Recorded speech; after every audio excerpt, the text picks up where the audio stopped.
Au crépuscule du XIe siècle, une clameur surgit dans la brume des forêts franc-comtoises, franchit les Alpes, roula sur les plaines lombardes comme un tonnerre de cuivre. Deus vult. Ce cri, porté par des milliers de paysans, seigneurs et bâtards, devint la flamme qui dévora l'Europe entière.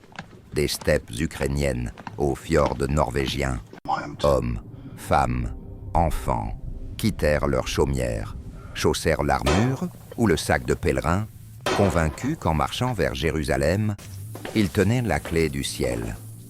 Derrière eux, villages en cendres, trésors éventrés, familles brisées.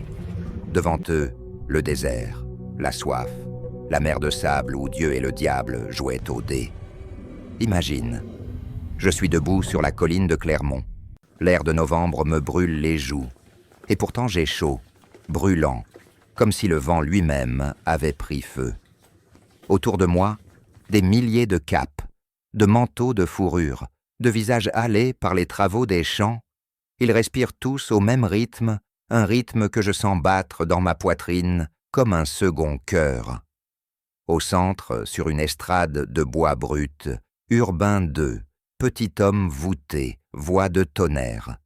Il lève la croix au-dessus de sa tête, et le soleil, juste derrière, fait de l'ombre un éclat d'or. Deus vult, murmure un paysan. Deus vult, répond son voisin. Le cri gagne, roule, devient un seul souffle. Deus vult. Je ne l'ai pas encore dit. Mes lèvres sont scellées par la peur et la fascination. J'ai 23 ans. Je suis fils cadet d'un seigneur breton, sans dot. Et voici que l'on vient de faire jaillir sous mes pieds un monde nouveau. La nuit suivante, je n'ai pas dormi. J'ai erré entre les feux de camps improvisés. Partout on taille des crosses de lances à partir de branches vertes, on aiguise des faucilles, on brûle des pointes de fer pour les plier en croix. Un moine bègue me confie qu'il a vendu sa bibliothèque entière pour acheter une maille de Aubert. Un boulanger tourangeau pleure. Il a laissé sa femme enceinte, mais il a cousu sur sa tunique un morceau d'étoffe qu'elle a tissé.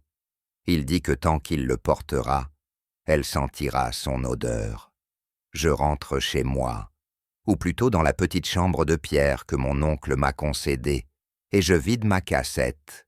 2 chemises, un psautier, un denier de plomb. Je prends l'aiguille de ma mère, enfilée encore de fils cramoisis. Je me coude à la croix sur l'épaule gauche, là où le sang part le plus vite, au cœur. Le tissu est rêche, chaque point me pique, me réveille. Au printemps 1096, nous sommes 3000 à converger vers Chartres. Le duc de Normandie n'est pas encore là, ni le comte de Toulouse. Nous, la foule, nous partons, avant les princes. Nous croyons que nos pieds nus suffisent, que la foi nous nourrira. J'ai troqué mon psautier contre un vieux bouclier en bouleau. Il sent le cidre et la moisissure. Sur la route, le Rhin nous apparaît comme un ruban d'acier entre vignes. C'est là que la réalité nous saute à la gorge. Des pillards hongrois détroussent les retardataires. Les paysans, devenus soldats d'un jour, paniquent. Ils massacrent des Juifs à Spire, à Worms, à Mayence. Je n'y étais pas. J'ai marché plus vite, la tête basse, en répétant des psaumes. Mais la poussière de leurs foyers incendiés me poursuit. Elle s'accroche à ma croix, grise, épaisse, impossible à secouer. Constantinople, en août, nous accueille comme une reine byzantine aux yeux de porcelaine. Les Grecs nous regardent passer, mi-effarés, mi-pitoyables. Nous sentons la boue, la gale, la faim.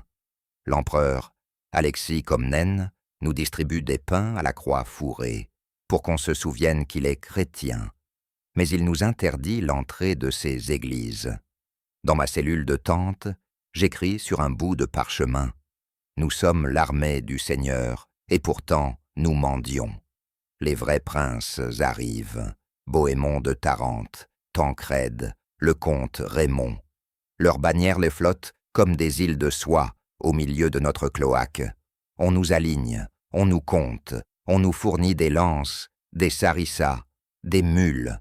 Je suis affecté à l'escorte du Normand Roger de Beaumont. Il me toise, me trouve trop maigre, me confie un mulet borgne.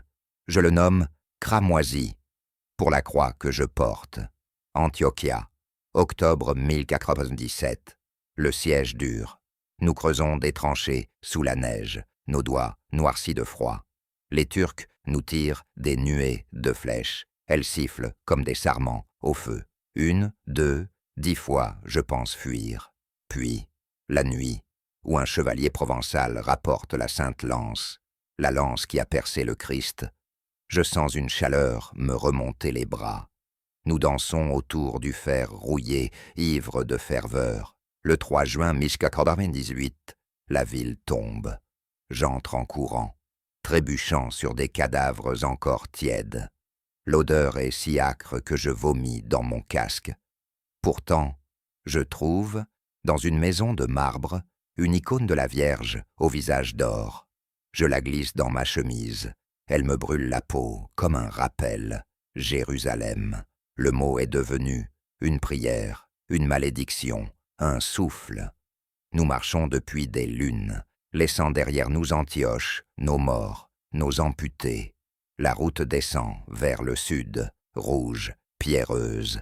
Nos sandales se déchirent. Nous marchons pieds nus sur des cailloux brûlants. Des hommes meurent de soif. Nous les enterrons sous des tas de pierres, sans croix, car le bois manque.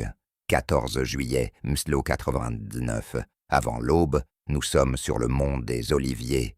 La ville est là, blanche comme un os poli, enserrée de murailles. Je distingue le dôme du Saint-Sépulcre qui scintille sous la lune. Autour de moi, des milliers de gorges psalmodiens, Gaude, Maria Virgo. Mais ce n'est pas de joie, c'est un grondement, un appétit. On nous a promis le paradis à celui qui périrait.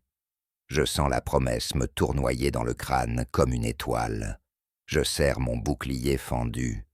Cramoisi est ni sans la bataille. À midi, les échelles s'abattent contre la muraille. Je grimpe, mes doigts glissent sur le bois huilé de sueur. Une flèche me frôle l'oreille, le sang me coule dans le col. J'atteins le parapet. Un sarrasin me regarde, yeux ébènes, lance en arrière.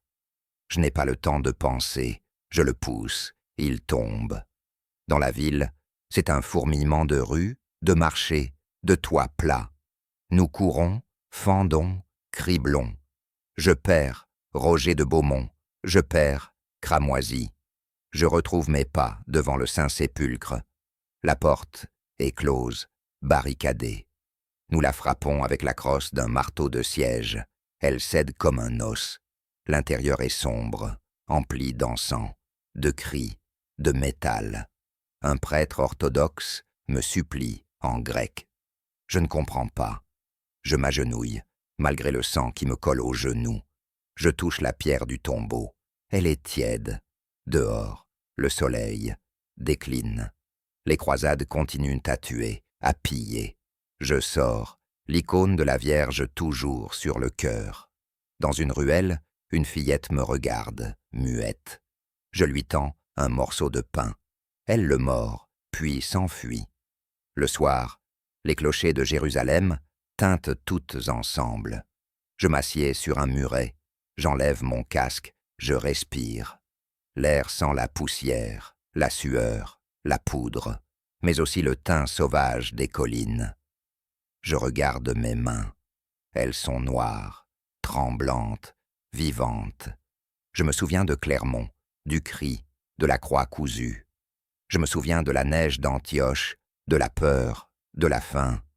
Je me souviens de Cramoisi, qui a disparu dans l'effondrement d'un escalier.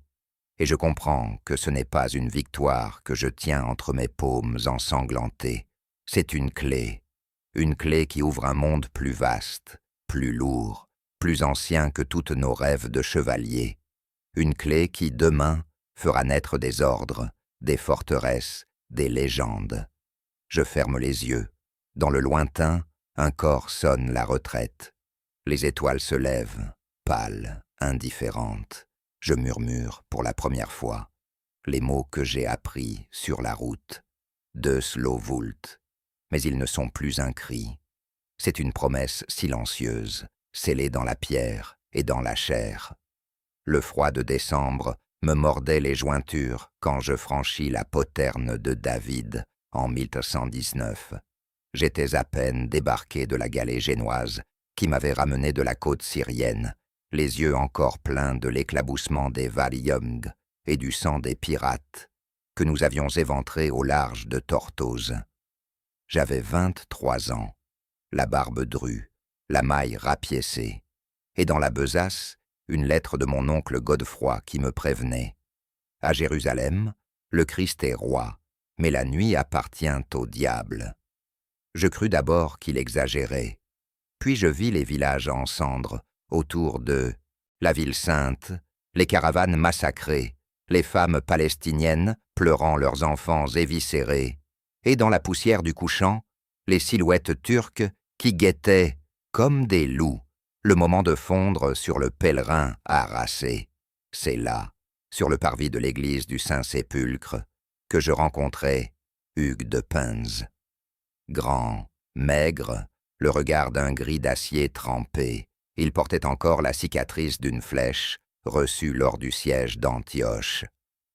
À ses côtés, 8 autres chevaliers, tout aussi éreintés, tout aussi fêlés, André de Montbard, l'oncle de Saint-Bernard, Gondemar, le Picard, qui jurait en picard, même pendant la messe, Geoffroy de Saint-Omer, dont la famille avait tout perdu lors de la première croisade, et puis Archambault, Payenne, Rossal, Godefroy, et ce géant flamand, Roro, capable de fendre un turban et le crâne, qu'il protégeait d'un même coup de hache.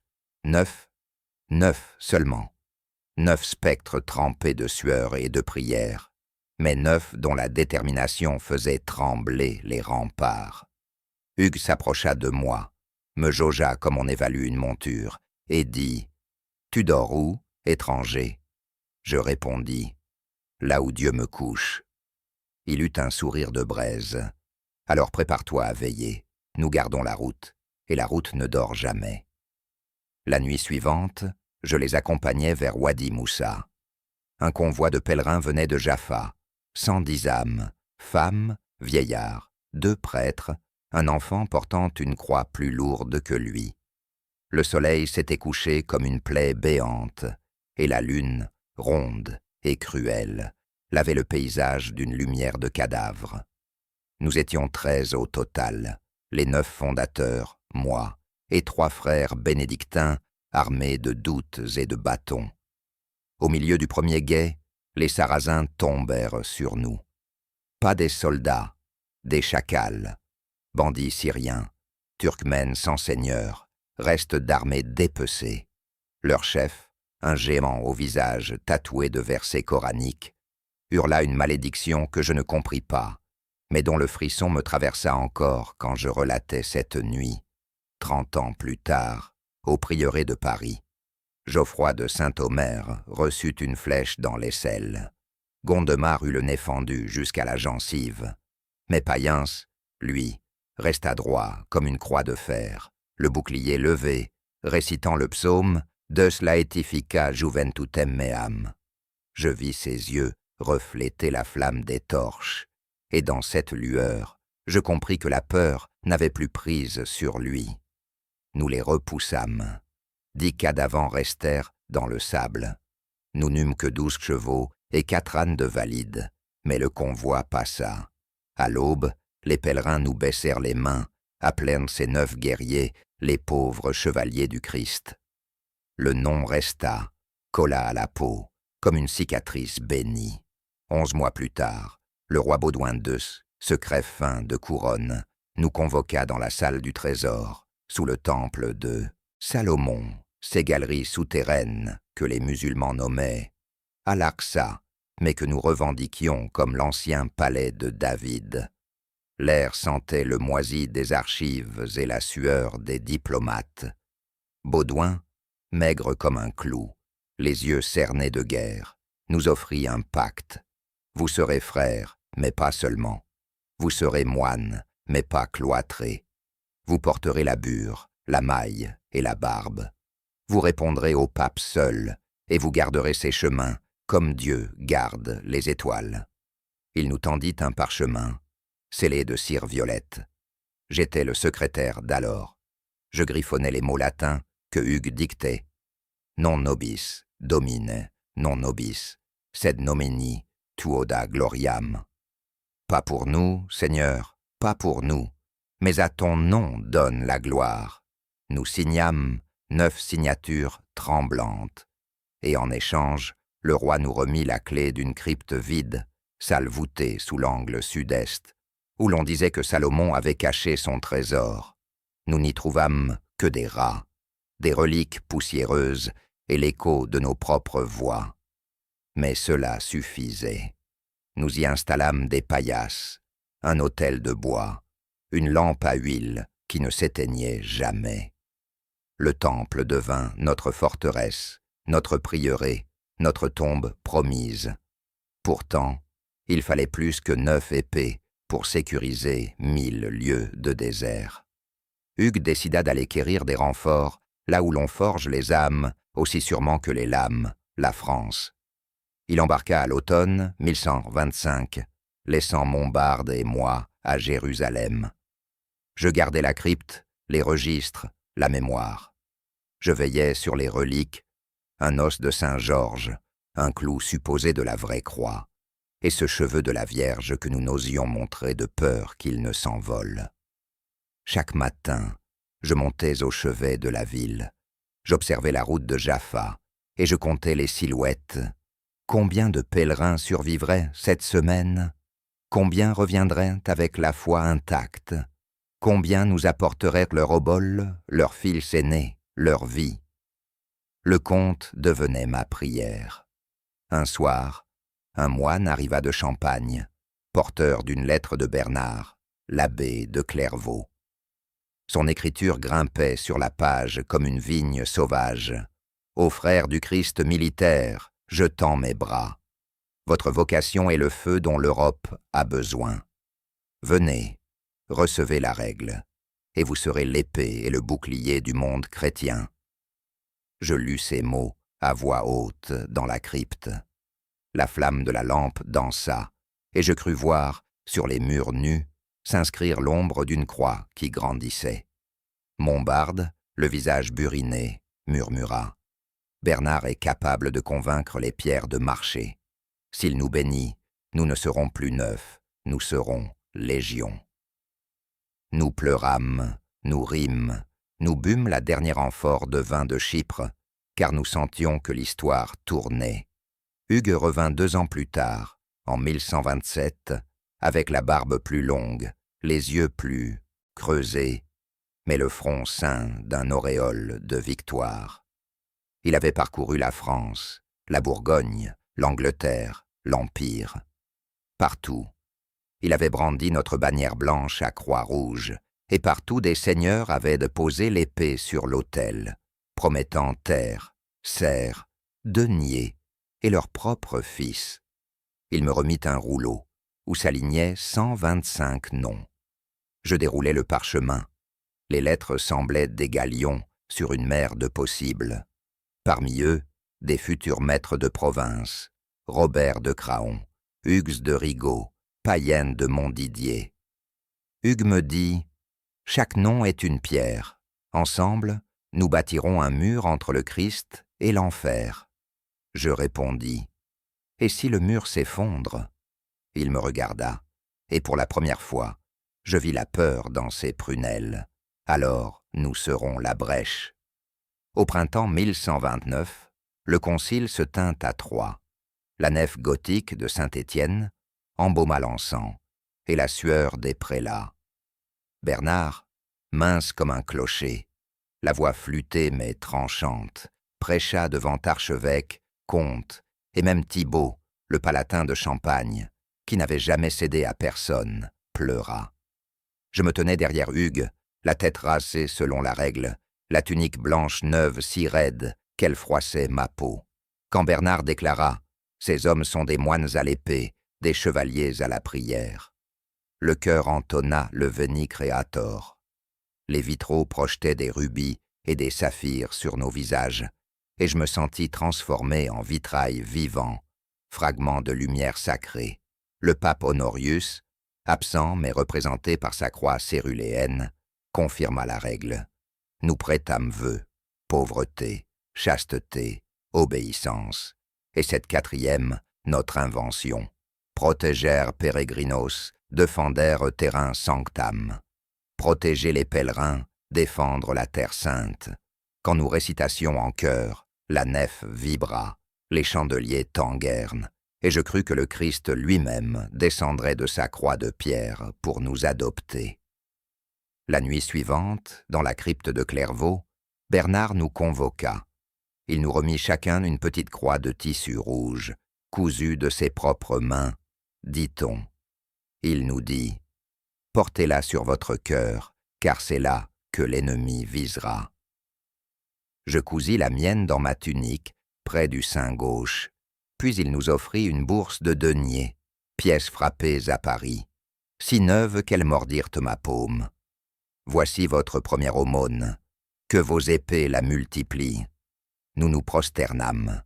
Quand nous nous relevâmes, nous n'étions plus neufs. Nous étions l'ordre du temple. Et dans la flamme tremblante des torches, je vis nos ombres s'allonger jusqu'au plafond voûté, gigantesque, comme des géants prêts à marcher vers l'Orient et à n'en jamais revenir. Sur le chemin du retour vers la Terre Sainte, traversant les Alpes encore enneigées, je rêvais. Je rêvais que la croix rouge sur ma poitrine s'enflammait, que la flamme descendait en moi, chauffait mes veines, et que chaque battement de mon cœur résonnait comme un clairon, appelant des milliers d'hommes. Je rêvais que nous étions une armée blanche, flottant sur la mer du désert, que nous bâtissions des forteresses, des hôpitaux, des ponts, que nous faisions fleurir la route de Jérusalem comme un jardin de roses épines. Puis je rêvais que le sable se changeait en sang, que les roses devenaient des têtes coupées, que la croix s'inclinait sous le poids des cadavres. Je me réveillais en sursaut, la nuit étoilée au-dessus de moi, la neige dans le dos, et, dans le silence, j'entendis le galop lointain de l'histoire. Nous avions scellé notre destin. Désormais, nous ne serions plus des hommes, mais une légende en marche. Le sel me brûle les lèvres. Il est midi. Le ciel est une plaque de cuivre, et moi, je suis à genoux dans la poussière d'Ascalon, la bouche pleine de sable et de sang. Autour de moi, les chevaliers du roi Baudouin III frappent encore, épées levées, comme s'ils pouvaient fendre l'air jusqu'en Égypte. Je sens le métal chauffer entre mes doigts. Le fer de ma lance est si brûlant que la peau de ma paume s'y colle. Je relève la tête. La mer est là, à 3 encablures, étincelante, impitoyable.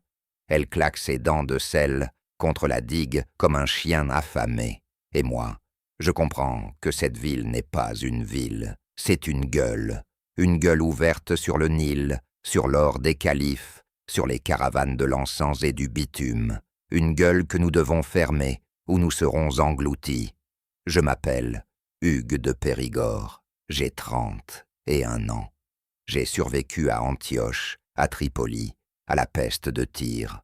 J'ai vu Jérusalem, ses ruelles blanches, ses mosquées de marbre, ses marchands qui vendent des reliques comme des pastèques.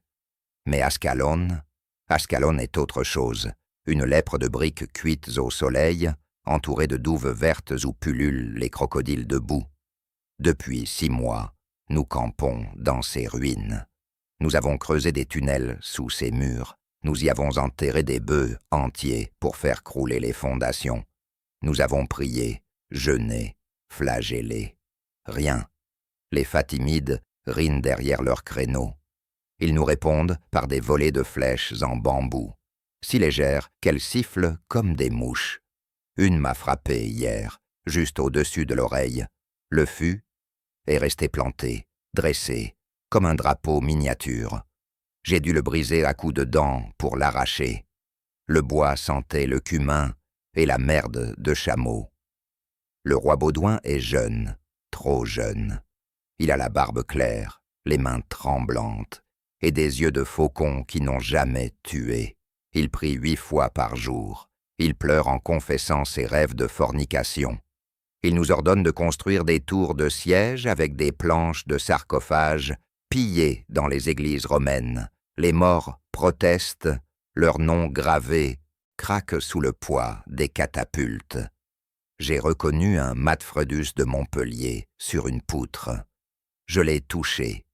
Il m'a semblé qu'il me regardait, qu'il me disait « Pas sur mon dos ». Mais nous n'avons pas le choix. Le bois manque, l'eau manque. La foi, elle, est une corde raide sur laquelle nous marchons, les yeux bandés, au-dessus de l'abîme. La nuit, nous nous rassemblons dans la chapelle de Saint-Georges, une caverne de calcaire où les croisades précédentes ont griffonné leur nom. Je lis Godefroy 1099, Tancrède 1101, Arnoul le Bègue 1123. Je gratte le mur avec un clou rouillé, Hugues 1153. Je ne sais pas pourquoi. Peut-être pour que quelqu'un, un jour, se souvienne que j'ai existé. Peut-être pour que Dieu me retrouve parmi les siens, s'il m'oublie. Le prêtre, un Syrien converti qui parle le latin, comme une charrue rouillée, nous prédit la victoire.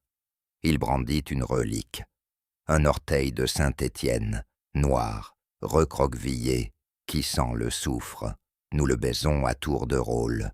Quand vient mon tour, je sens la peau sèche se détacher, collée à mes lèvres. Je l'avale par accident.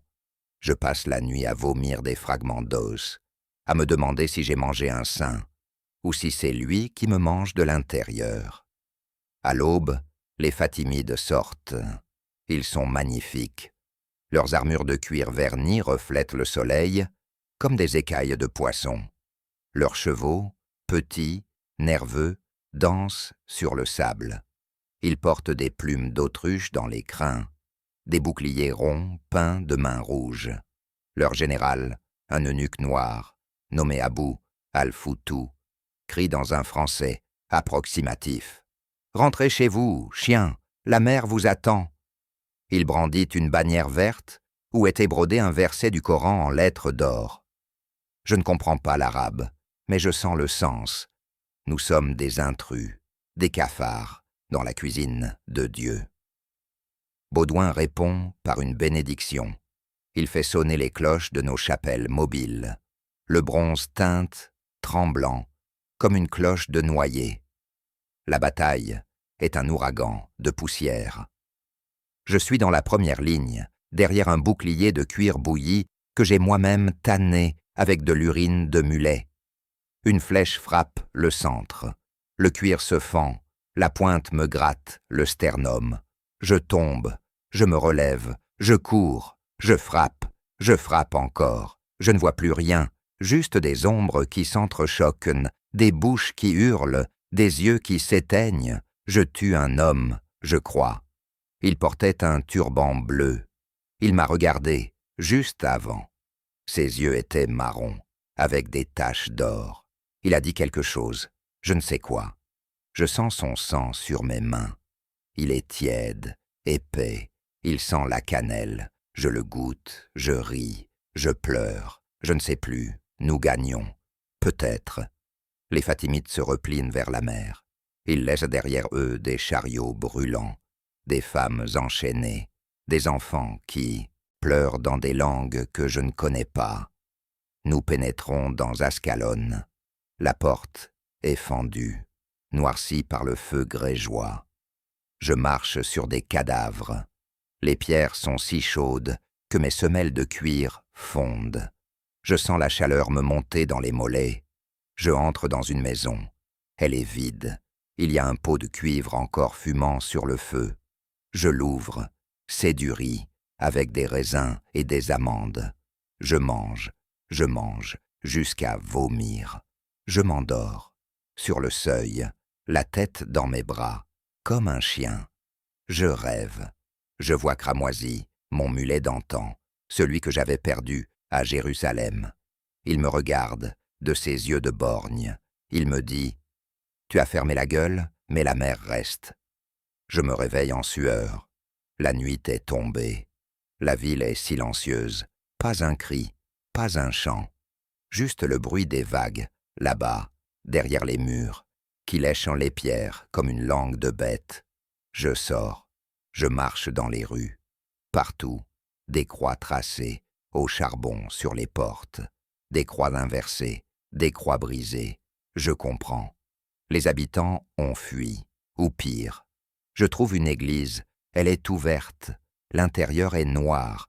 Je frappe le sol avec ma lance, le métal résonne, je m'agenouille, je pleure. Je ne sais pas prier, je n'ai plus de mots, juste des larmes salées qui goûtent la mer. Le lendemain, Baudouin nous convoque sur la plage. Il est nu-pied, sa tunique est trempée de sang. Il tient à la main une bannière verte, celle d'Abou al-Foutou. Il la déchire, il la jette à la mer. Il crie « Ascalon est à nous !» Nous répondons par un hurlement, mais le hurlement est creux. Il rebondit sur les vagues, revient vers nous comme un écho moqueur. Je regarde l'horizon. Il n'y a pas de triomphe. Il n'y a que du sable, du sel, et le vent qui nous pousse toujours plus loin. Je sens la croix sur mon épaule, celle que j'ai cousue à Clermont 32 ans plus tôt. Elle est déchirée, élimée, mais elle est là. Je la touche, je murmure. Est-ce fini? Le vent ne répond pas. Il emporte ma voix vers l'Afrique, vers le Nil, vers les dunes où dormiront nos os. La chaleur me frappait comme une masse d'armes dès l'aube. J'étais debout sur la crête qui domine le lac de Tibériade, et la vallée en contrebas fumait déjà.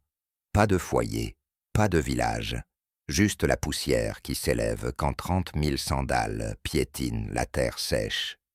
J'avais 39 ans, la barbe striée de fils blancs comme des éclats d'acier, et chaque maille de ma haubert portait une entaille, un souvenir, un nom.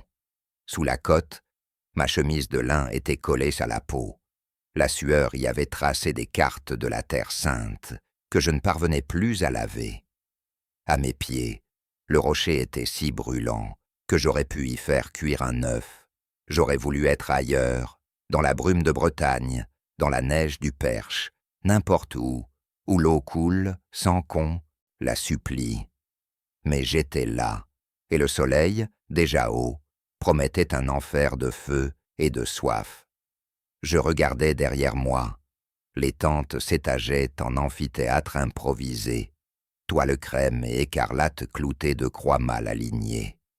C'était le camp mixte du royaume, templiers à croix rouge, hospitaliers à croix blanche, chevaliers séculiers dont les bannières, Tripoli, Sidon, Ibelin, ployaient comme des paupières fatiguées. Plus loin, les Turcs de Reynaud de Châtillon lançaient des raids depuis leurs tertres. Leurs arcs composites décrivaient des arcs en ciel mortels dans l'air bleu décapité. J'entendis le hennissement d'un cheval qu'on égorgeait. On le saignait pour récupérer le sang, le seul liquide que nous possédions en abondance. On le ferait bouillir, on le boirait tiède, salé, métallique. J'avais appris à le faire sans détourner les yeux. Depuis 3 jours, nos outres étaient presque vides. Le lac, à 2 lieues, restait invisible, un mirage que même les corbeaux semblaient fuir. Un gamin, Saleh, le serviteur syrien que j'avais recueilli à la Forbie, m'apporta un morceau de pain noir, trempé d'huile rance. Je le remerciai d'un signe de tête. Il me répondit en arabe, voix cassée. « Al-Kenz, la relique, elle te protégera. » Je tirai de ma chemise la petite croix de tissu que Bernard m'avait cousue à Clairvaux, déjà effilochée, tache de sueur et de cambouis. Peut-être, dis-je, il n'était pas chrétien, mais il croyait au talisman. Dans ce pays, les dieux se partageaient les hommes comme on partage une pastèque, en tranches, sans demander la permission. Je m'assis sur un bloc de basalte, mâchais le pain, sentis l'huile me revenir à la gorge comme un souvenir de fête. Puis le corps sonna. 2 coups longs, un bref. Assemblée générale. Le roi me convoquait. Guy de Lusignan. Je l'avais vu pour la première fois à Tripoli, en 1180, lorsqu'il arriva, splendide, cheveux d'or, sourire de faïence, épousant la veuve Sibylle et décrochant ainsi la couronne de Jérusalem. Il avait alors la démarche d'un homme qui pense que la terre se plie à son pied droit. 8 ans plus tard, la terre s'était rebellée. Il me regarda depuis l'estrade de cuir, yeux cernés de rouge, lèvres gercées. Autour de lui, le conseil. Gérard de Ridefort, maître du temple, tout en angles et en fièvre. Raymond de Tripoli, calme, presque moqueur, croix de porphyre à la gorge. Balian d'Ibelin, large d'épaules, front plissé comme une carte de bataille. Reynaud de Châtillon, l'implacable, bras encore bandés d'une flèche reçue à la Forbie, souriait d'un air de chien qui sait qu'on va lâcher la meute. Et puis, il y avait nous, les vieux de la première heure, ceux qui avaient dansé autour de la Sainte Lance à Antioche, quelques-uns à peine, la moitié d'une main. Guy prit la parole, voix rauque. Nous marchons sur Tibériade, nous relevons le siège, nous forçons Saladin à livrer bataille. Personne ne souffla. Le plan était simple. Quitte le camp, fonce vers l'est, traverse la vallée torride, rejoint la ville assiégée et, au passage, tente de briser l'armée sultanienne. Simple, oui, comme sauter d'une falaise en espérant que la mer est là en bas. Raymond leva la main. L'eau, sire. Un mot, il suffit. Tous nos regards se tournèrent vers le roi. Guy haussa les épaules. Nous aurons le lac une fois la ville relevée. Ridefort martela. Dieu fournira. Tripoli ricana. Dieu fournit à qui se prépare. Le débat s'enflamma, mais le soleil montait, et la décision était déjà prise. Nous partirions à l'aube. Je regagnais ma tente, tirais mon épée, l'examinais. Des entailles partout. Une fente au centre comme une ligne de partage des eaux. Je l'affûtais avec une pierre de grès, entendant le métal chanter, pensant à chaque coup que j'enlevais un jour de ma vie. Saleh entra, apporta une outre, une gorgée par homme. Je bus, goûtai la vase, la chaleur, la mort en suspens. Puis je sortis, traversai le camp. Partout, on sanglait des selles, on rangeait des tentes, on chuchotait des prières. Un chevalier normand, Olivier de Mauny, écrivait sur un parchemin qu'il glissa dans sa chemise. « À ma femme, si je ne reviens pas. » Je ne lui demandais pas le contenu. Chacun portait sa lettre, sa dette, son secret. Le soir tomba comme un voile troué. Les étoiles, claires, semblaient m'empeindre des clous plantés dans une porte qu'on ne rouvrirait plus. 3 juillet 1187, avant l'aube, la colonne s'ébranla. Tête, les Templiers, 150 chevaliers, bannière rouge au vent. Puis l'ordre de l'hôpital, les contingents séculiers, les sergents à pied, les turcopoles, les archers, les servants, les bêtes de somme. Au total, plus de 20 000 âmes. Je marchais dans la 2e ligne, à gauche de Ridefort, qui ne cessait de prier à voix haute, psaume latin entrecoupé de jurons gascons. Le soleil se leva devant nous, gros, rouge, comme une bête qui nous attendait. En 2 heures, la chaleur devint cuisante. Les mailles brûlaient à travers la chemise. Nous longions la piste qui serpente entre Nazareth et la mer. À perte de vue, la terre était jaune, rongée, fendillée, comme du pain oublié au four. Pas un arbre, pas une source, seulement, à l'horizon, des volutes de poussière. L'avant-garde turque nous observait, nous harcelait, reculait, revenait. Leurs flèches tombaient en pluie fine. De temps en temps, un cheval s'effondrait, un homme hurlait. On ne s'arrêtait pas. On tirait les corps sur le bas-côté. On fermait les yeux. On reprenait le pas. Midi. Nous atteignîmes le village de Mesquena, ou ce qu'il en restait, maisons éventrées, puits bouchés, cadavres de chèvres gonflés. Là, le premier ordre s'ébranla. Campement. On planta les tentes. On distribua la soupe de pois séchés. On remplit les outres avec l'eau d'un puits à moitié croulant. J'en bus une gorgée, crachai la boue, mais mon estomac la retint comme un trésor. Ridford me convoqua. Tu vas éclairer la droite jusqu'à la colline d'Atine. Je pris 15 cavaliers, dont Saleh qui se débrouillait, à cheval comme un chamelier. Nous galopâmes sous la fournaise. La poussière nous aveuglait. En haut de la colline, nous vîmes l'étendard verdoyant de Saladin, brodé d'or, flotter paresseusement. Autour, des milliers de tentes, rangées en croissant, comme un sourire. Je comptais au moins 30 000 hommes. Derrière eux, le lac de Tibériade étincelait, bleu, cruel, inaccessible. Je retins ma respiration, tournai bride, rapportai la nouvelle. Ridford blêmit, Tripoli ferma les yeux, le roi serra les dents. Nous continuerons. Après-midi, nous reprîmes la route, mais la chaleur était devenue un mur. Les hommes titubaient, les chevaux, écumeux, refusaient l'avant. Les Turcs, eux, se relayaient, changeaient de monture, nous lançaient des nuées de flèches empoisonnées de jus de jusquiam. Un chevalier de Provence, Raoul des Baux, reçut une flèche dans la gorge. Il mourut en marmonnant des chansons de gestes, la bouche pleine de sang et de poussière. Nous l'enterrâmes à la hâte, sans croix, sans prêtre. Le pas se fit plus lent. Le soir approchait. Nous apercevions enfin les murailles de Tibériade. Mais entre elles et nous, la pente d'Atine se dressait, couverte d'archers. Le roi donna l'ordre de tourner au nord, contourner la colline, gagner les sources de Turan, à 6 kilomètres. Nous obéîmes, mais chaque pas était une victoire sur nos propres corps. La nuit tomba. Nous campâmes à la belle étoile, sans eau, sans feu, sans force. 4 juillet. Aube. Le ciel était d'un blanc aveugle, comme si Dieu avait fermé les yeux. Nous nous levâmes avec la langue gonflée, les lèvres fendillées.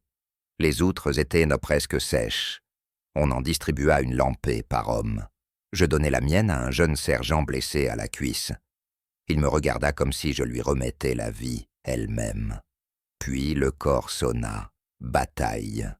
Nous formâmes les lignes. Aile gauche, hospitalier. Aile droite, templier. Centre roi.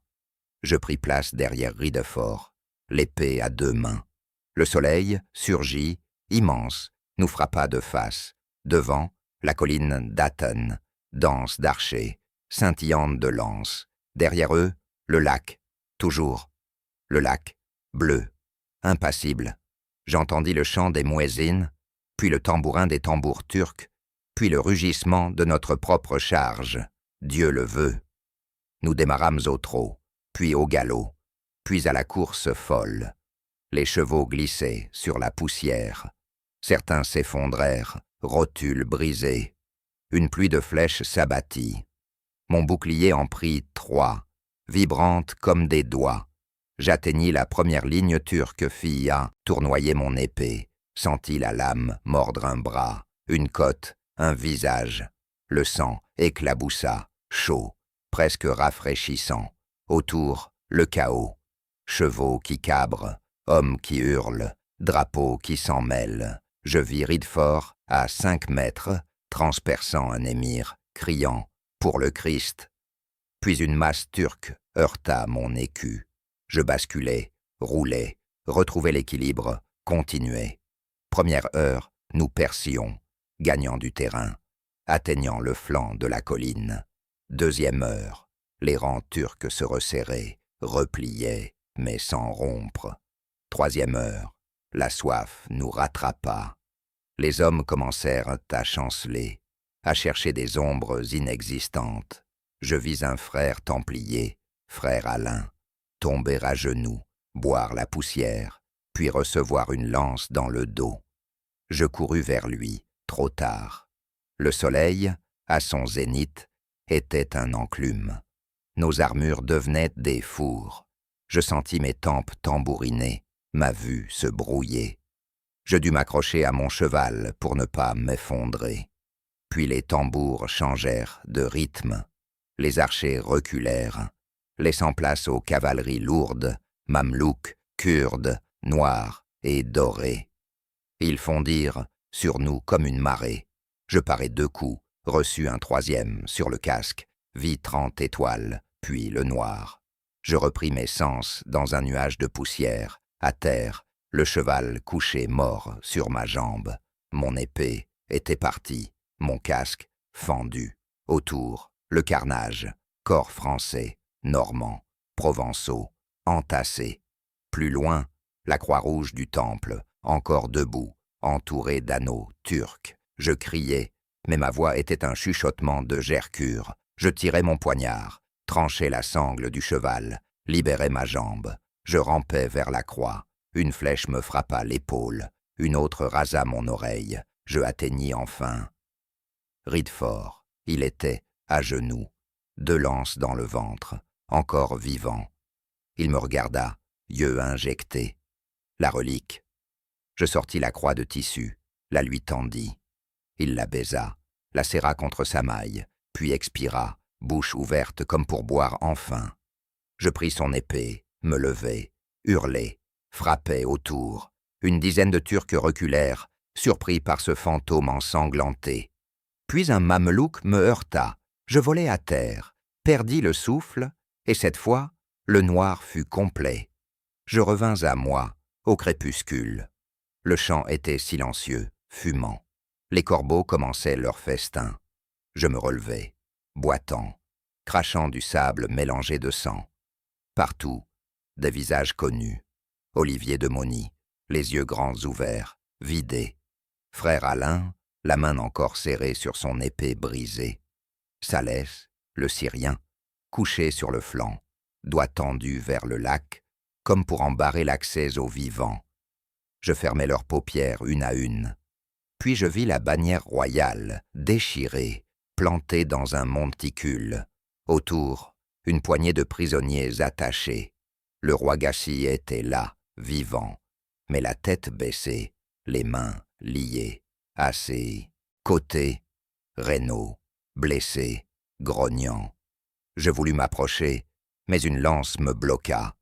Un officier turc me regarda, dit quelque chose en arabe, fit signe à ses hommes. On me saisit, me ligota. Je ne résistais pas. J'avais plus de force qu'un enfant. On me traîna vers la colline. En haut, sous un dais de soie verte, Saladin sirotait de l'eau fraîche d'un gourdin d'argent. Il me regarda un long moment, puis fit un signe. On me força à genoux. Il me tendit la gourde. Je bus, longtemps, l'eau glissant comme une lame de fond dans ma gorge desséchée. Il dit, par l'interprète, « Vous avez combattu comme des lions, mais les lions meurent aussi de soif. » Je ne répondis pas. Il fit un autre signe, on m'emmena.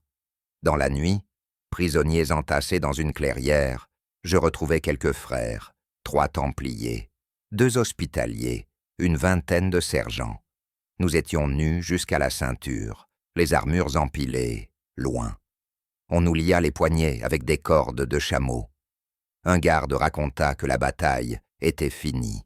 20 000 chrétiens morts, 1000 prisonniers, la croix royale et celle du temple aux mains du sultan. J'écoutais, assis, le dos contre un tronc, sentant le froid de la nuit me mordre enfin. Une étoile fila.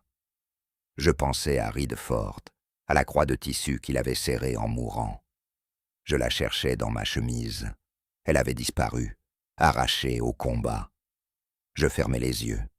Dans le noir, j'entendis encore le psaume qu'il psalmodiait, « Non nobis, domine », mais les mots se perdaient dans le vent, comme des cendres.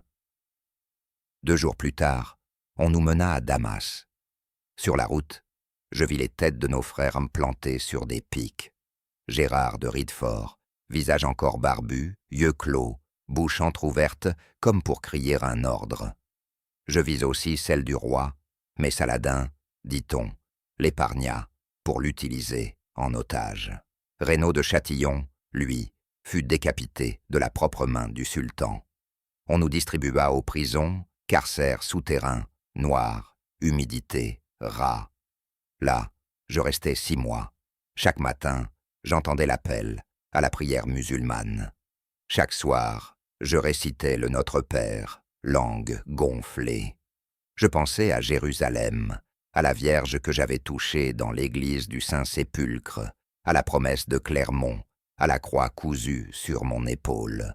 Je ne savais pas encore que la ville tomberait en octobre, que les murailles s'ouvriraient sans coup férir, que le royaume était brisé pour toujours. Mais je le sentais. Quelque chose s'était rompu ce jour-là, sur la colline d'Atine, sous le soleil, qui nous avait frappés en plein cœur. Une clé s'était brisée dans la serrure, et la porte du paradis s'était refermée sur un grincement de fer et de soif. Je sens encore le cuir du baudrier me couper la peau, là, sous la clavicule, où l'armure a frotté jusqu'à l'os. C'est le 11 mai 1189, et je suis à bord de la nef Le Lion de Mer, amarré dans la rade de Marseille, prête à larguer les amarres pour la Syrie. Le vent est une lame salée qui glisse dans les haubers. Et moi, Renaud de Bages, 36 ans, chevalier du Temple depuis 10 hivers, je regarde la terre de France s'éloigner, comme un morceau de pain rassis que l'on jette aux mouettes. Derrière moi, Philippe Auguste rassemble ses barons à Gonesse. Devant moi, Richard Cœur de Lion n'a pas encore quitté l'Angleterre. Mais nous, les frères du Temple, nous partons les premiers. Nous sommes l'avant-garde du sang qui va couler. Je n'ai pas pleuré en quittant Acre 2 ans plus tôt, quand Saladin a refermé ses griffes autour de la ville. J'ai marché, la tête basse, en entendant les cloches de Jérusalem se taire une à une.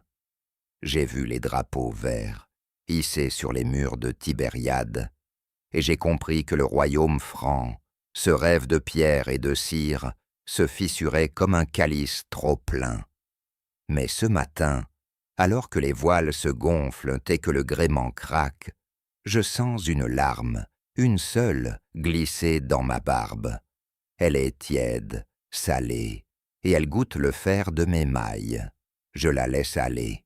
Elle tombe sur le pont, mêlée à l'eau de mer, et je sais que c'est la dernière faiblesse que j'autoriserai. À Rhodes, nous apprenons que Frédéric Barberousse a pris la tête d'une armée de 30 000. 30 000. Je n'arrive pas à imaginer cette foule. Moi, j'ai commandé 100 cavaliers, à peine, sans visage, que je connais par cœur. Garnier de Nablouse, qui chante en dormant. Amaury de Lusignan, qui perd toujours son gant gauche. Et ce petit frère catalan, Bernat, qui porte une dent de Saint-Georges dans une bourse de cuir et qui la baise avant chaque charge, sans, pas un de plus. Et voilà que l'empereur d'Allemagne déferle comme un torrent de fer sur les routes de Thrace.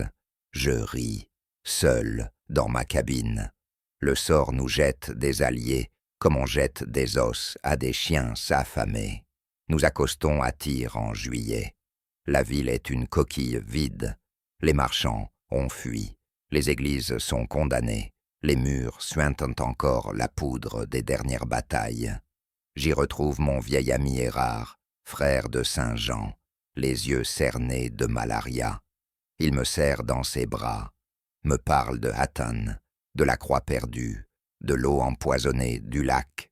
Il me dit « Renaud, nous ne sommes plus des chevaliers, nous sommes des fantômes en retard d'1 heure sur notre propre mort. » Je ne réponds pas. Je lui donne une gorgée de vin de Chypre, le dernier tonnelet que j'ai sauvé du naufrage d'une galère génoise. Il boit, il pleure, il crache du rouge. Puis il repart vers Jaffa, où l'on entasse les cadavres dans des fosses communes. Je reste, Je regarde la mer. Elle est grise, lisse, sans vagues, comme un miroir brisé qui refuserait de refléter nos visages. En septembre, Richard arrive. Il débarque à Messine, franchit la Sicile, se fait couronner roi à Saint-Gilles.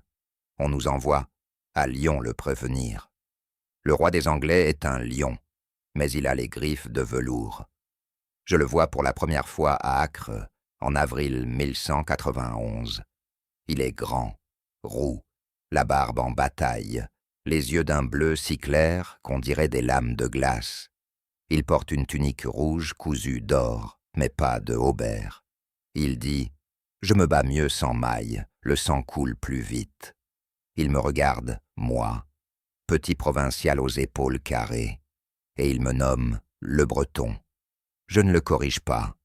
Il m'invite à sa table, me verse du vin de Bordeaux, me demande si les Templiers savent encore charger. Je réponds « Nous ne chargeons plus, nous nous enfonçons. » Il rit, un rire de cuivre, et il me frappe dans le dos si fort que j'en crache mon vin.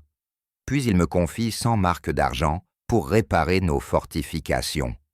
Je n'ai pas besoin de son argent, j'ai besoin de sa rage. Philippe Auguste nous rejoint en mai. Il est petit, pâle, les mains tremblantes de fièvre. Il loge dans un palais de bois, refuse de dormir sous tente. Il me reçoit en chemise, me parle de Paris, de sa cathédrale, de ses enfants. Il me demande si Dieu pardonne au roi.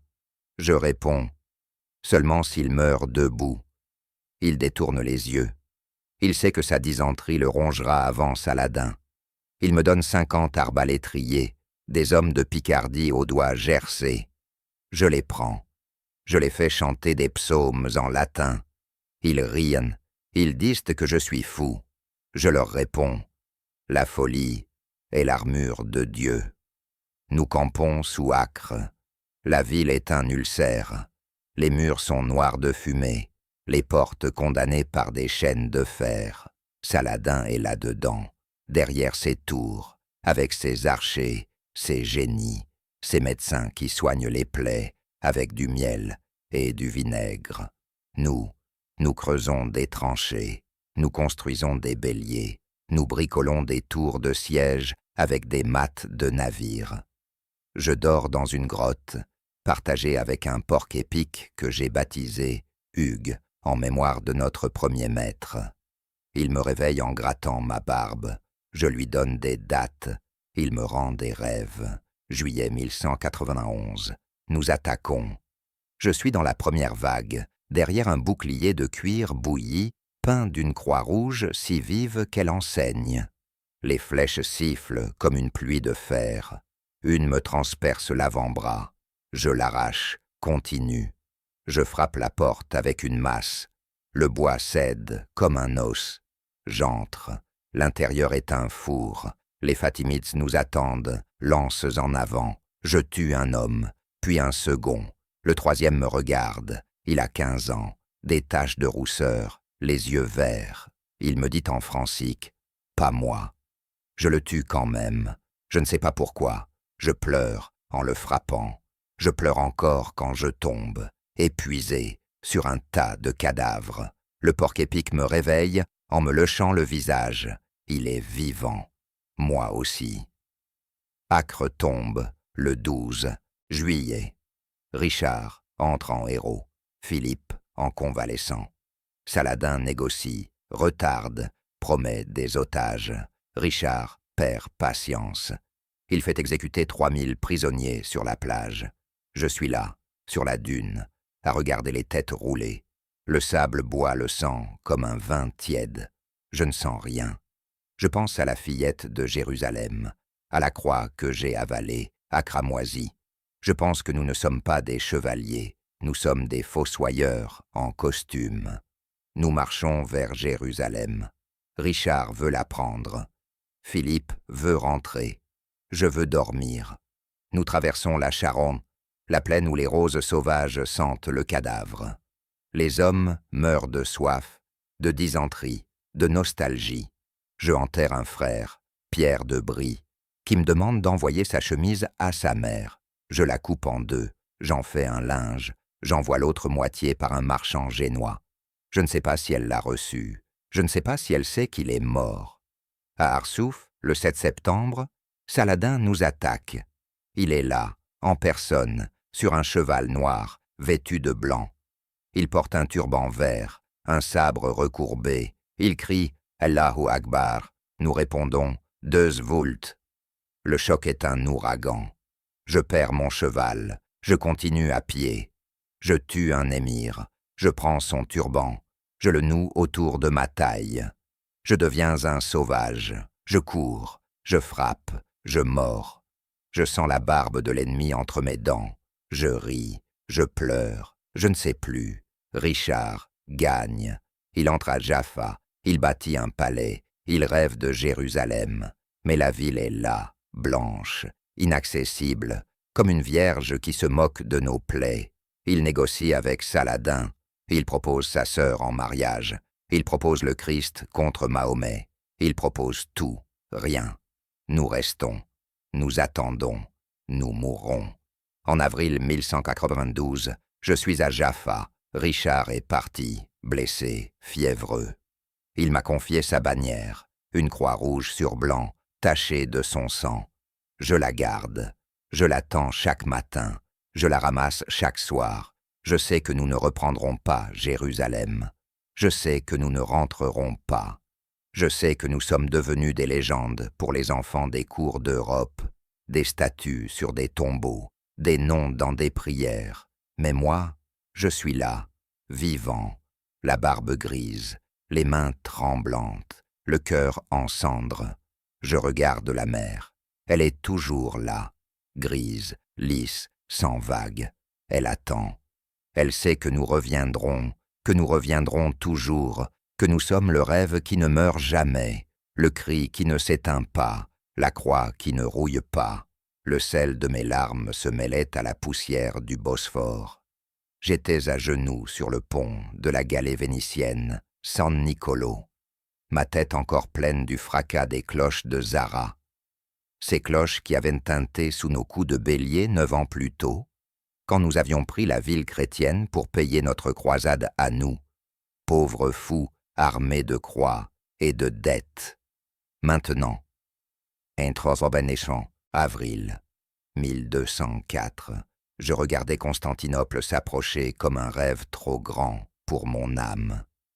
Les murailles de Théodose, roses et dorées sous le soleil de Pâques, semblaient flotter sur l'eau, portées par des milliers d'étoiles de pierre. Je serrais contre ma maille la petite croix de tissu que Bernard m'avait cousue à Clairvaux 35 ans plus tôt. Elle était rapiécée, grise, mais encore là, comme moi, comme nous tous, rescapés d'un siècle de guerre contre l'infidèle, venus pourtant, ici pour déchirer la gorge à des chrétiens. Le vent du détroit me gifla le visage. Je sentis l'odeur âcre des galères, goudron, sueur, fiel de rameur, vin tourné. À mes côtés, Marco Dandolo, neveu du vieux doge, celui qui à 84 ans avait promis de conduire la croisade jusqu'à la porte du paradis ou jusqu'à l'enfer, riait d'un rire de cuivre. Il me montra la ville. Voilà, frère templier, ta Jérusalem d'Orient. Tu vas la boire jusqu'à la lie. Je ne répondis pas. Je pensais à Athènes, à la soif, au lac de Tibériade que nous n'avions jamais atteint. Ici, l'eau était partout, mais elle me paraissait plus loin que le Jourdain. Je fermai les yeux. Dans le noir, j'entendis encore le psaume que Ridefort psalmodiait en mourant. Non nobis, domine. Mais les mots se brisèrent contre la coque quand une pierre d'artifice grecque explosa dans l'air, éclaboussant le ciel d'étincelles vertes. Le siège commençait. Il nous avait promis l'or.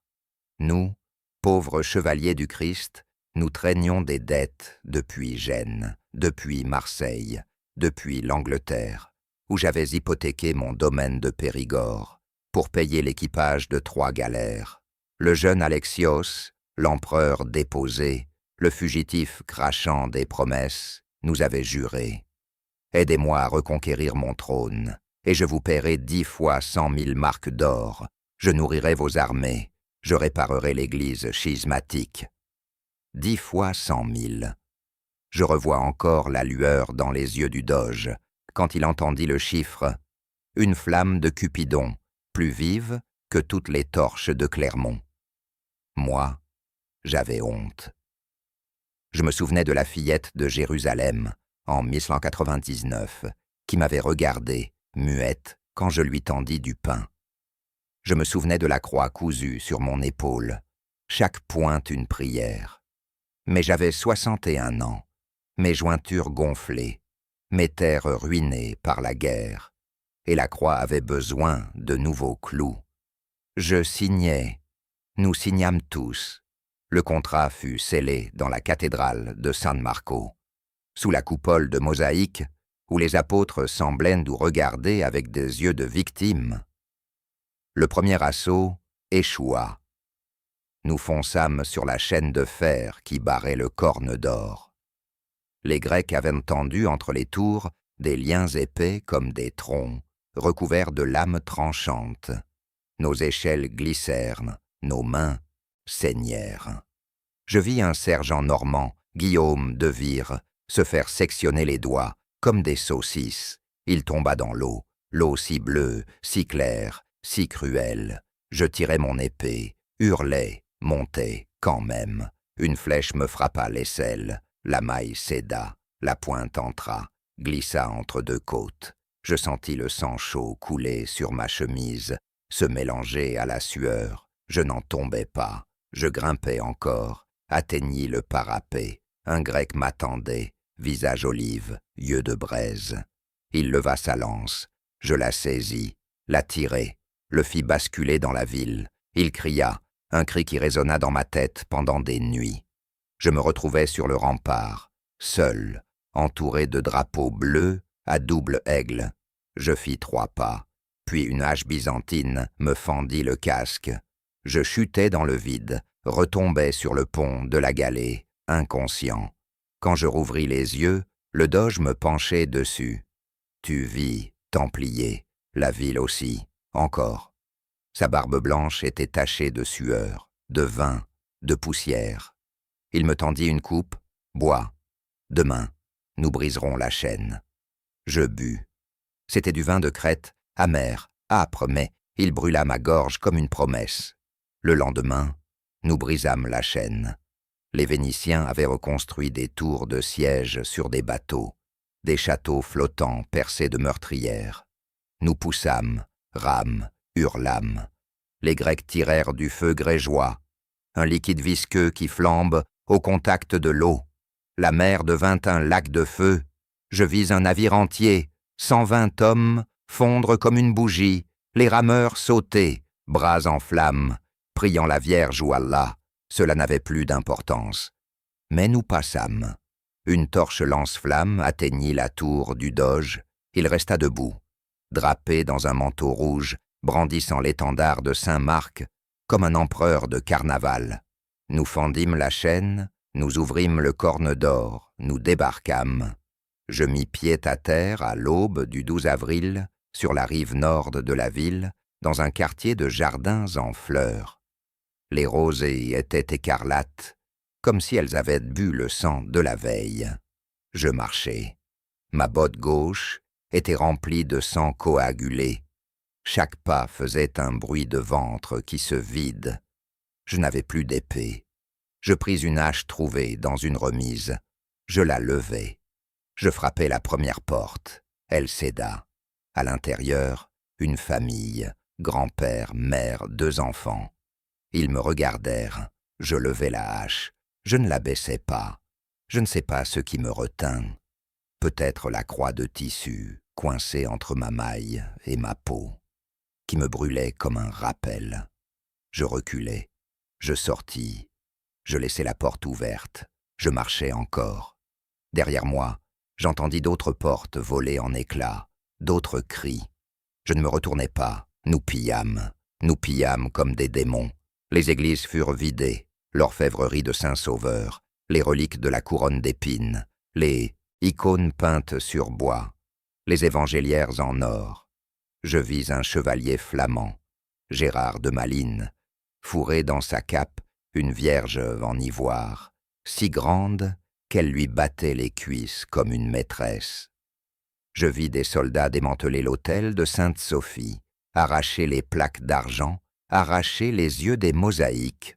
Je vis un prêtre orthodoxe, barbe grise, se jeter sur un croisé pour défendre un calice.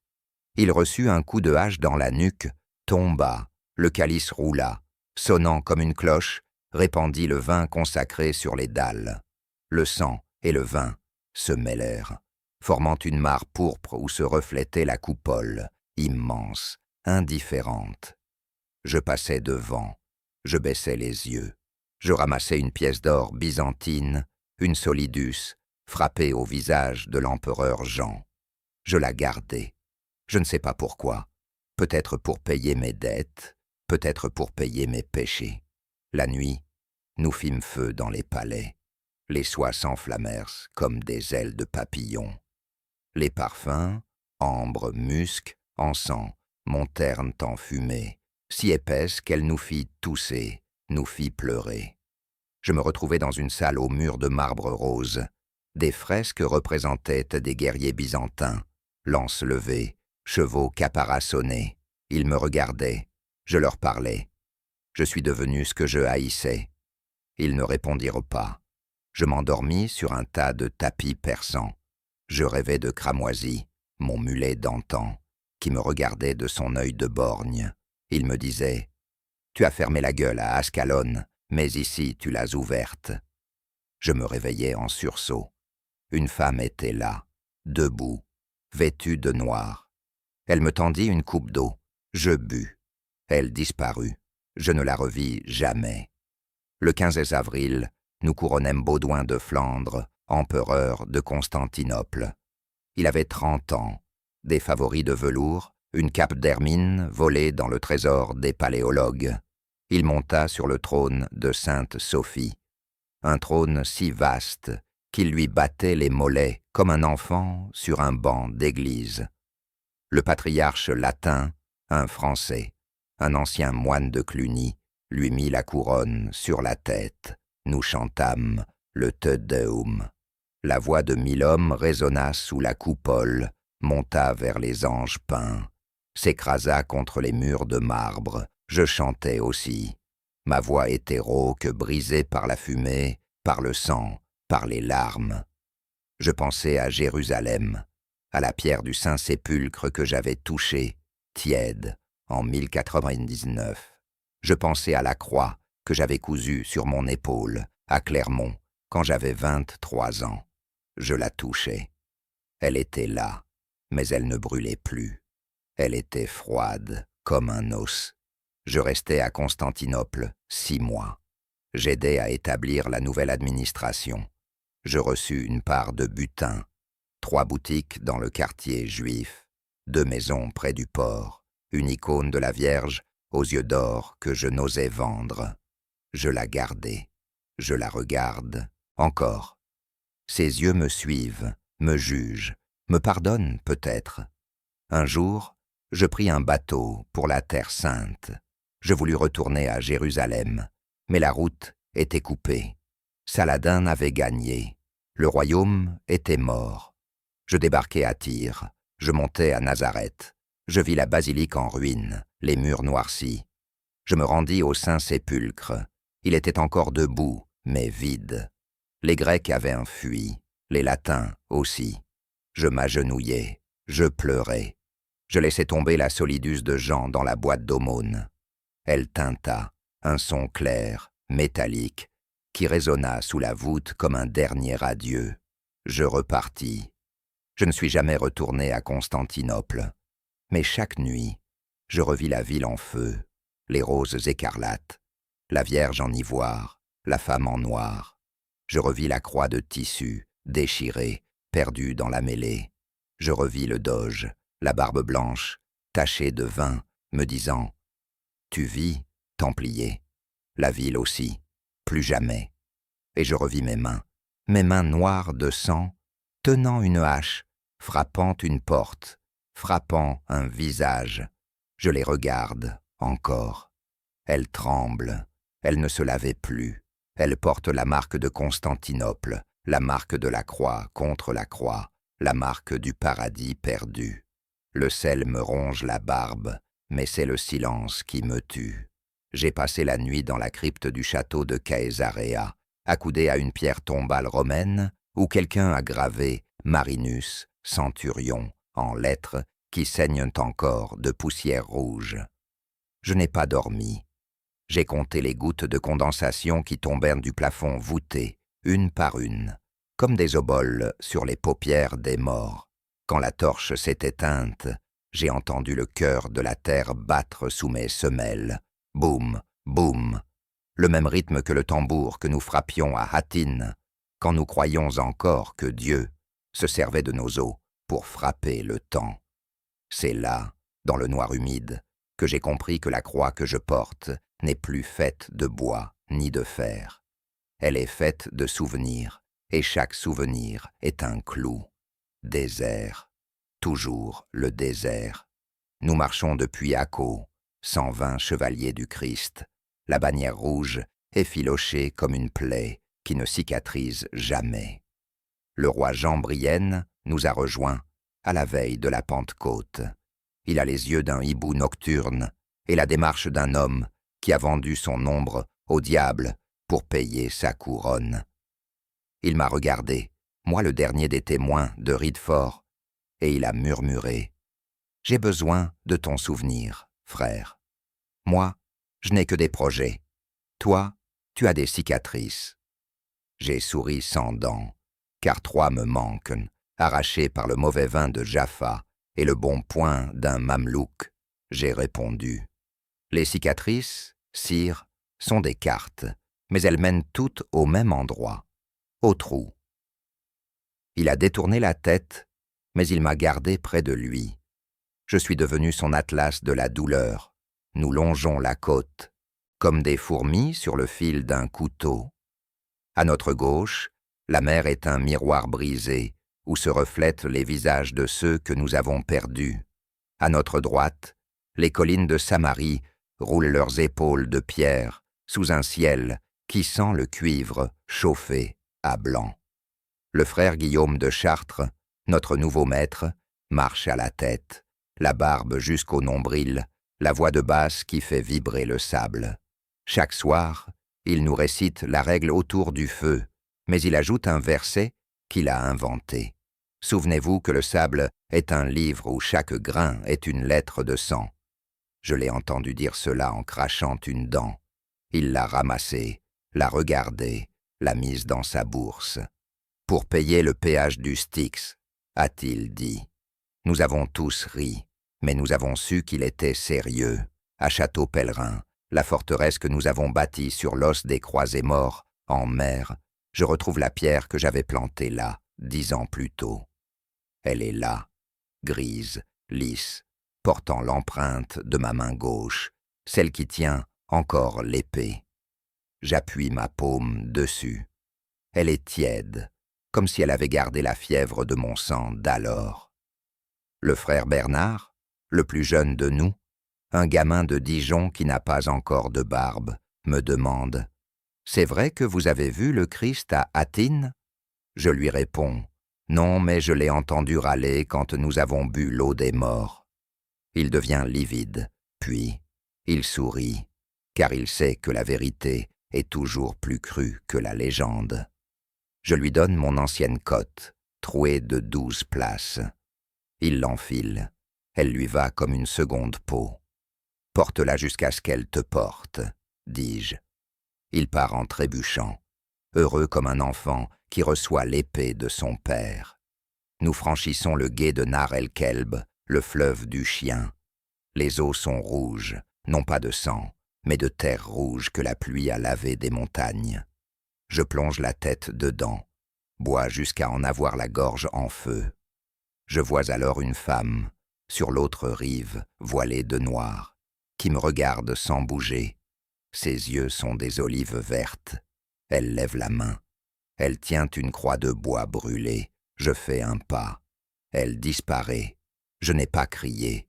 J'ai simplement compris que les vivants ne sont que les ombres des morts qui attendent leur tour de mourir à nouveau. À Beyrouth, le patriarche latin nous reçoit dans la crypte de Saint-Georges. Il est petit, bossu, la voix de fiel. Il nous montre une relique, un fragment de la lance qui a percé le flanc du Christ. Il est minuscule, noir, comme une épine de rose fossilisée. Il nous dit « Portez-le au cœur, et vous ne sentirez plus la soif. » Je le prends, le place dans une bourse de cuir que je suspends autour de mon cou.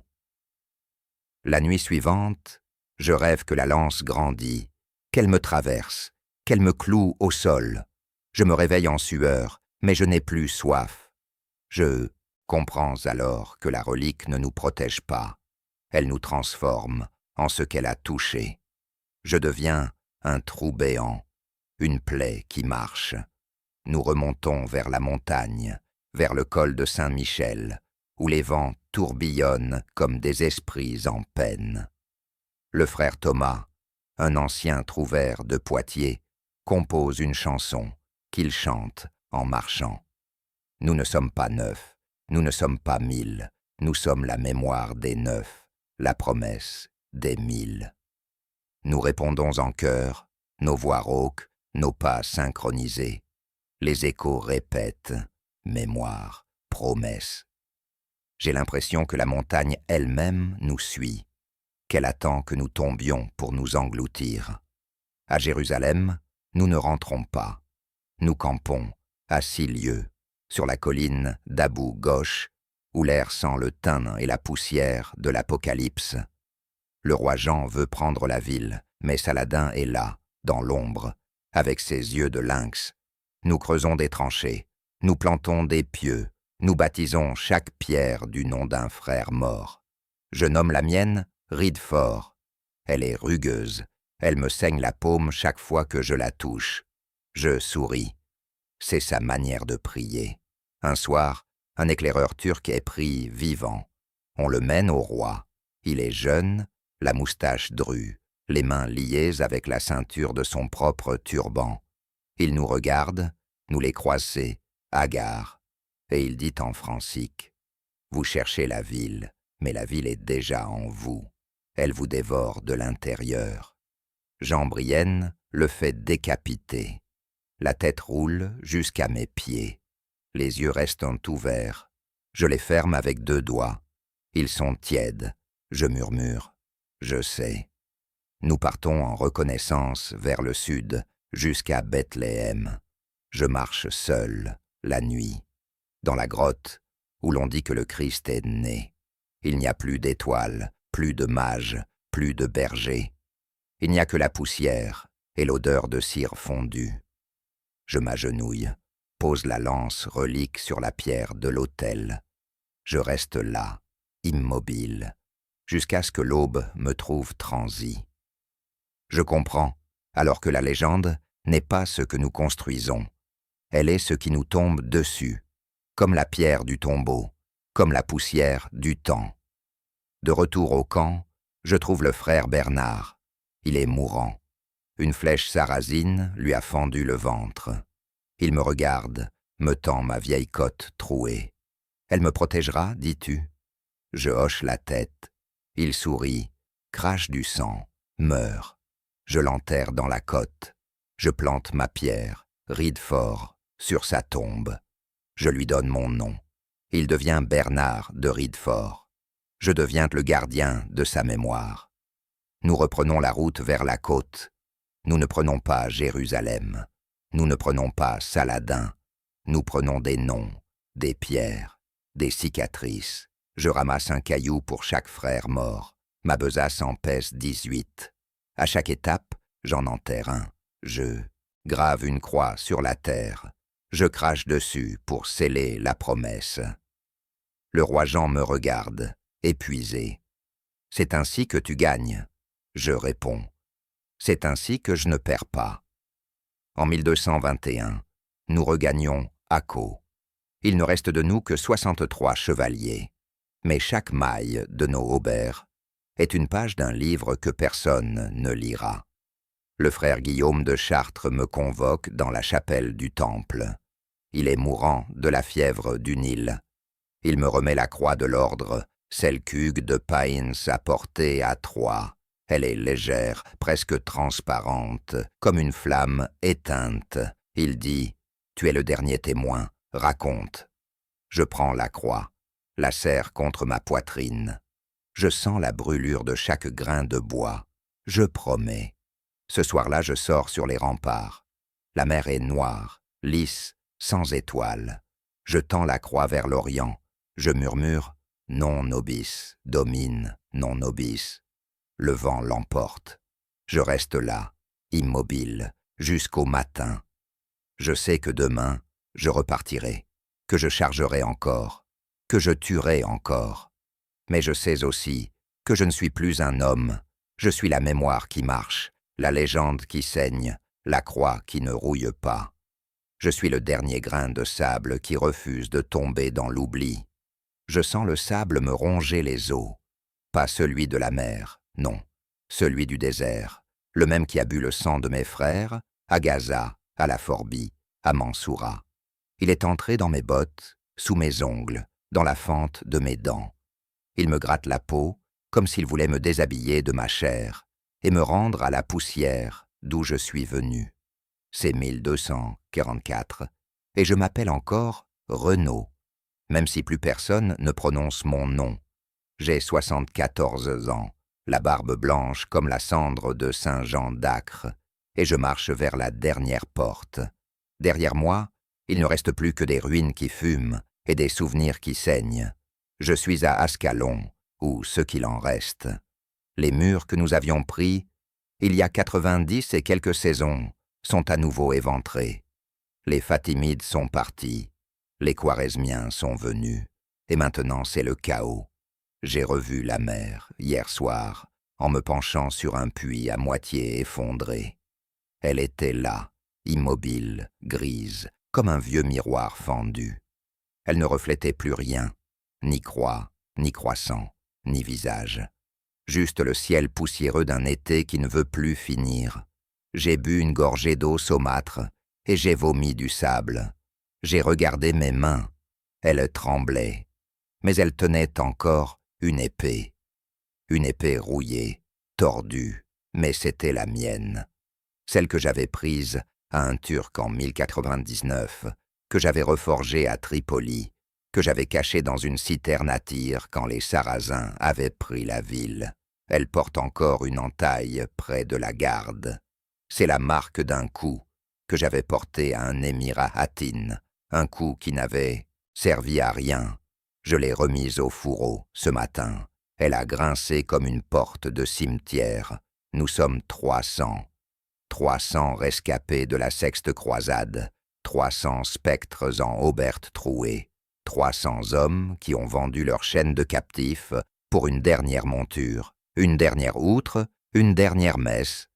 Nous avons marché depuis Lyon, depuis Paris, depuis Brindisi, sur des routes où les reliques sont devenues des marchandises et où les croix se vendent au poids de l'argent.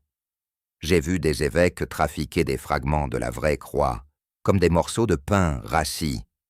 J'ai vu des chevaliers vendre leurs bannières pour payer une putain une nuit, puis repartir le lendemain en jurant qu'ils mourraient pour Jérusalem. J'ai vu des enfants de 15 ans en se faire passer pour des princes pour monter à bord des galères. J'ai vu la foi devenir une pièce de monnaie, et j'ai marché quand même. Nous avons atteint Gaza en août. La ville était un crâne ouvert. Les Khwarezmiens, ces cavaliers turcs venus de Las, à la solde de l'Égypte, avaient massacré la garnison franque. Les têtes étaient empilées devant la porte, les yeux encore ouverts, comme si elles voulaient en voir la mer une dernière fois. J'ai reconnu quelques visages. Un sergent de Nantes, que j'avais initié à Clairvaux, un prêtre de Reims qui baptisait dans le Jourdain en 1101. Leur bouche était encore ouverte, comme pour crier. J'ai fermé les yeux, j'ai prié. Je ne sais plus quel Dieu m'a entendu. Celui des croisades est mort, je pense, Ou alors, il s'est tu. Ou alors il pleure. Nous avons campé dans les ruines d'un monastère orthodoxe. Les icônes étaient arrachées, les yeux des saints arrachés. J'ai trouvé une mère de Dieu au visage fendu.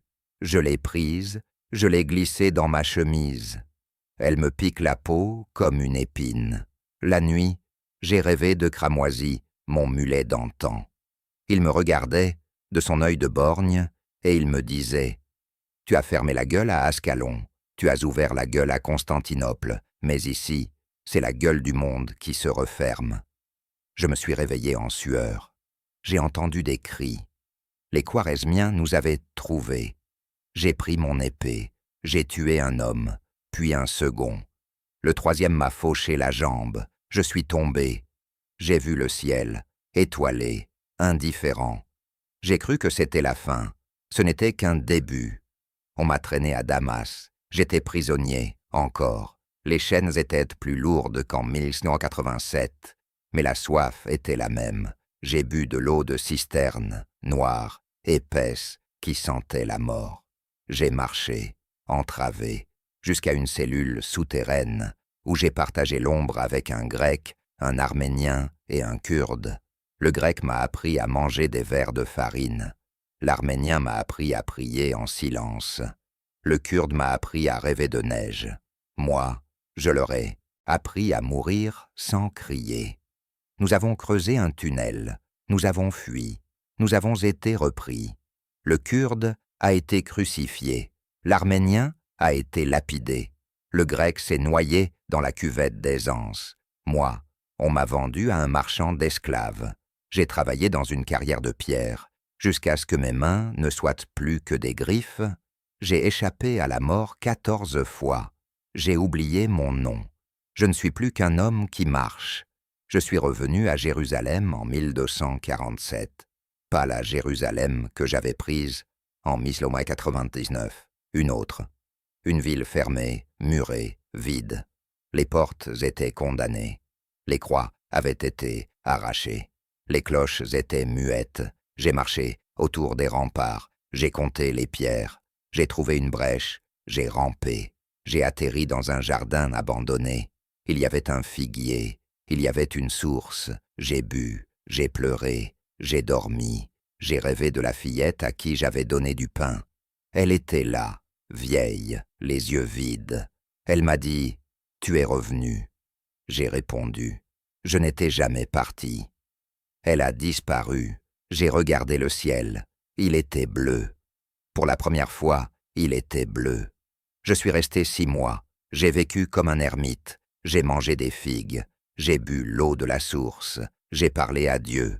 Il ne m'a pas répondu. J'ai parlé aux pierres. Elles m'ont répondu. Elles m'ont dit « Pars ». J'ai repris la route. J'ai marché vers Acre. La ville était encore debout. Les murs étaient fissurés, mais debout. J'ai frappé à la porte. On m'a ouvert. On m'a reconnu. On m'a donné un lit. On m'a donné du pain. On m'a donné une épée. Je l'ai prise. Je l'ai regardée. Elle était neuve. Elle n'avait pas d'histoire. Je l'ai posée. Je suis sorti. J'ai marché vers la mer. J'ai regardé l'horizon. J'ai vu des voiles. J'ai vu des croix. J'ai vu des hommes. Ils arrivaient. Ils partaient. Ils mouraient. Ils revenaient. Je suis resté là. J'ai attendu. En 1250, j'ai vu la défaite de Mansoura. J'ai vu les frères du Temple se noyer dans le Nil. J'ai vu le roi Louis être fait prisonnier. J'ai vu la croix tomber dans la boue. J'ai vu la reine Marguerite monter sur les remparts de Damiette, enceinte, pour crier aux hommes de se battre. J'ai vu ses cheveux blonds s'embraser sous le soleil. J'ai vu ses larmes tomber sur le sable. J'ai vu la défaite. J'ai vu la retraite. J'ai vu la honte. J'ai marché parmi les survivants. J'ai porté les blessés. J'ai fermé les yeux des morts. J'ai compté. J'ai perdu le compte. J'ai pleuré. J'ai marché. J'ai marché. J'ai marché. En Besogne innocente, j'ai vu les Mongols. Ils ont déferlé comme une marée de fer. Ils ont tué les Sarrasins. Ils ont tué les chrétiens. Ils ont tout tué. J'ai vu Alep brûler. J'ai vu Damas trembler. J'ai vu les routes jonchées de têtes. J'ai marché parmi les cendres. J'ai respiré la fumée des villes mortes. J'ai toussé du sang. J'ai continué. J'ai vu Baïbars, le mamelouk, le nouveau maître du sable. Il a pris les villes une à une. Il a pris Saïsarea. Il a pris Arsuf. Il a pris Safed. Il a pris les forteresses du temple. Il a tué les frères. Il a planté leurs têtes sur les remparts. J'ai vu, j'ai marché, j'ai survécu. En 1271, j'ai vu le prince Édouard. Il est arrivé avec ses longues jambes, ses cheveux d'or, ses yeux de guerrier. Il a voulu reprendre Jérusalem. Il a échoué. Il est parti.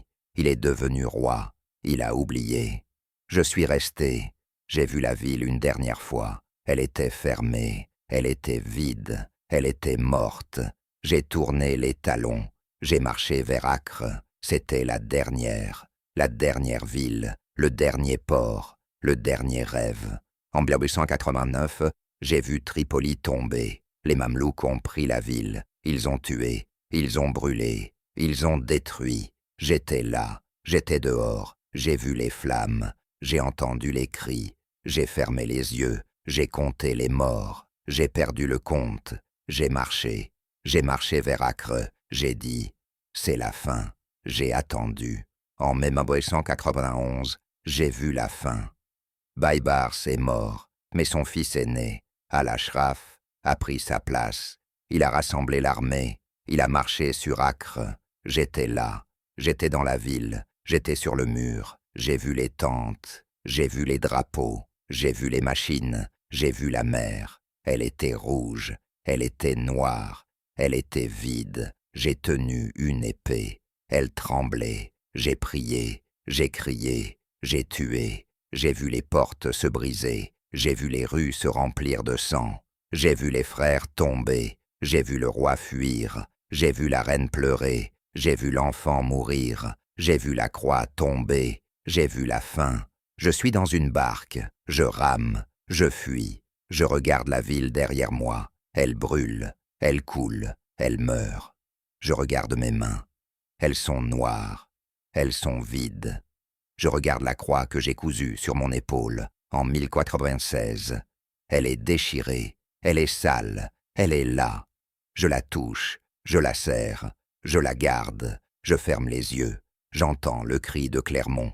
J'entends le psaume de Ridefort. J'entends le pas de Cramoisy. J'entends la mer. Elle m'appelle. Elle me dit « Viens ». Je rame. Je disparais. Je suis la dernière croix. Je tends la croix brisée vers le désert. Plus un souffle, plus un ennemi, plus un frère. Le silence est un tombeau de sable. Je ferme les yeux. J'entends encore les pas, 1000, 10 000, qui s'éloignent dans la poussière. Je suis le dernier grain. Je tombe. Si tu veux marcher à mes côtés, clique ici, abonne-toi, et que l'écho ne meure jamais.